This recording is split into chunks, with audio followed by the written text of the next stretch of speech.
You know what time it is. Last but not least, it's rapid reactions. A whole lot of topics, a little bit of time. Jay, the floor is yours. All right, the XFL announced today that it's planning to relaunch in 2023. The product looked good before the pandemic hit. You glad to see them trying again? Hey man, listen, they can keep shutting it down and rebooting it because every time they reboot something else comes even better. So I ain't mad at it, man. I know they trying to get this product even better in 2023. So let's roll, baby. I'm here for it.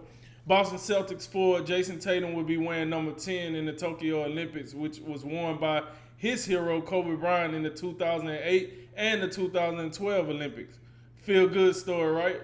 It is, and goes back to 2013 when he was selected for a national team at the age of 15. He happened to wear number 10 then, and according to this, he didn't even have to request the number this time. Like they knew who they should give it to, and I think it's absolutely appropriate.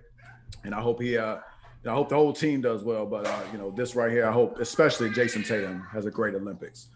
Meanwhile, Team USA coach Greg Popovich says he's going to, quote unquote, demand a lot out of the fringe selection, Kevin Love. That's also known as the token selection, according to Jalen Rose. Drink, how much of an impact can Love have for Team USA? Uh, Probably the same impact Christian Laettner had on the Dream Team. I don't know. Oh, Like, I mean, he's there. I mean, look, he's an NBA player. Kevin Love can rebound. He can score. I mean, he can have an impact as much as they allow him to play. But I do think it's a reason why Greg Popovich said, I'm going to demand a lot out of him. I wonder why. I just wonder why. Washington Nationals outfielder Juan Soto has entered the 2021 home run derby field, meaning there's only one spot left. Who would you like to see round the field out? I'll give you two. I'd like to perhaps see probably the most interesting one would be Ronald Acuna, center fielder for the Atlanta Braves. Him and Soto kind of go hand in hand in that NL East. But also keep an eye on Houston Astros designated hitter Yordan Alvarez. I mean, this guy just you like home runs. Go out, pull up some of the Yordan Alvarez footage. There's a reason they call him Air Yordan.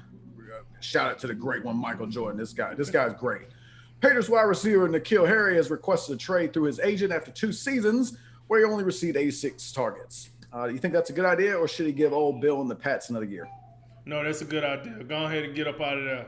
Listen, Bill done had more than enough time to utilize you. You got to understand, I think he's the only wide receiver that Bill Belichick has taken in the first round since he's been the Patriots head coach. So yeah, about that. He's just not getting used as a first round wide receiver.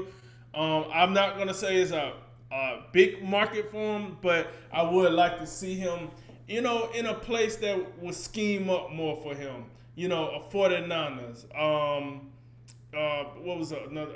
The Kansas City, like an offense that know how to scheme wide receivers open. Because I think N'Keal Harry, his biggest thing is he can't like separate from defenders all that well. He's a big physical body, and he got good hands, but he really had problems separating. So he just probably need to go to an offense that's a little more open.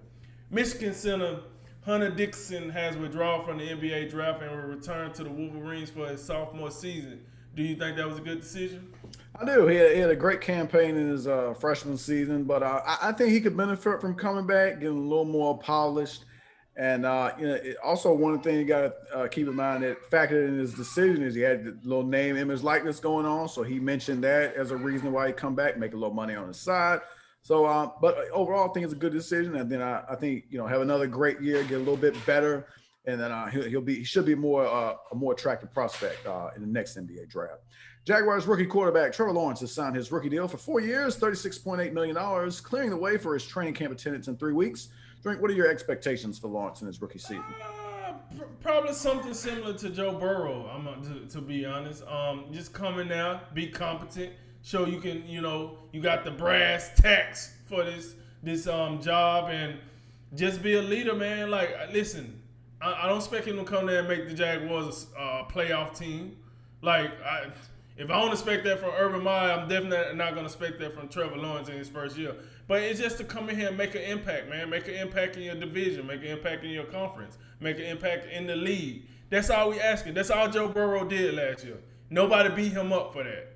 Listen, y'all are in similar markets. Nobody's going to beat you up for that. Just make an impact. And I think that's all you can ask for in the first year. Last one, the NBA reveals its 75th anniversary commendatory logo today. You like it? I do. It's predominantly much about the same. You got the Jerry West silhouette in there. I like the diamond outline. You got a little blue and red. Got the 75 in there. It's simple, but I think it's effective. And it's more or less there's a lot of similarities. It's basically the same logo. They just did some tweaks on it. So yeah, I think it's pretty good. And all right, that concludes today's Drink of Wisdom. As always, like, listen, share, and subscribe. And thank you for joining us today. I'm Jay Wise. And I'm Nathan Drinker. And remember, make tomorrow better than today and make today better than yesterday. And you know what we going to do. We going to holler at you until next time, baby.